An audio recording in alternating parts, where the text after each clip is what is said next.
തണൽ agro farm and nursery, Cheruvanchery. Kathirur Suryanarayana ക്ഷേത്രത്തിലെ ഈ വർഷത്തെ ഇല്ലനിറ നിറപുത്തരി നിരവധി ഭക്തജനങ്ങളുടെ സാന്നിധ്യത്തിൽ ആചരിച്ചു. ചടങ്ങുകൾക്ക് ക്ഷേത്രം മേൽശാന്തി കുഞ്ഞോളത്തിലത്ത് പ്രകാശൻ നമ്പൂതിരിപ്പാട് മുഖ്യ കാർമ്മികത്വം വഹിച്ചു. മണികണ്ഠൻ നമ്പൂതിരി, വിഷ്ണു നമ്പൂതിരി എന്നിവർ സഹകാർമ്മികത്വം വഹിച്ചു.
കതിരൂർ സഹകരണ ബാങ്കിന്റെ നേതൃത്വത്തിൽ എരുവട്ടിയിലുള്ള ശ്രീ കുറ്റിയം രാജന്റെ വയലിൽ പ്രത്യേകമായി കൃഷി ചെയ്ത നെൽക്കതിരാണ് ചടങ്ങിന് ഉപയോഗിച്ചത്. ചടങ്ങിൽ പങ്കെടുത്ത ഭക്തജനങ്ങൾക്ക് പൂജിച്ച നെൽക്കതിർ പ്രസാദമായി നൽകി. പുത്തരി പായസ വിതരണവും നടന്നു. ചടങ്ങുകൾക്ക് ക്ഷേത്രം chairman CV Dhaneshan, trustee board മെമ്പർമാർ MK Haridasan, Suresh Vazhayil, PK Sajith, EK Biju, committee ഭാരവാഹികളായ KC Sadanandan, P Surendran, KC Usharatnam, Karai Dineshan, KC Ramakrishnan എന്നിവർ നേതൃത്വം നൽകി.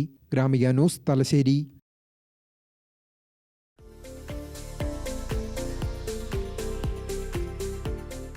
തണൽ agro farm and nursery, Cheruvanchery. Gardening രംഗത്ത് 1/4 നൂറ്റാണ്ടിന്റെ പരിചയ സമ്പത്ത്. വൈവിധ്യമാർന്ന അലങ്കാര ചെടികളുടെയും കാർഷിക നടീൽ വസ്തുക്കളുടെയും വിപുല ശേഖരം. ഹോൾസെയിൽ റീറ്റെയിൽ രംഗത്ത് 100 കണക്കിന് സംതൃപ്തരായ ഉപഭോക്താക്കൾ. വിദഗ്ധരുടെ മേൽനോട്ടത്തിൽ ഗാർഡനിംഗ്, ലാൻഡ്സ്കേപ്പിംഗ് ആൻഡ് മെയിൻ്റനൻസ് എന്നിവ ചെയ്തു കൊടുക്കുന്നു.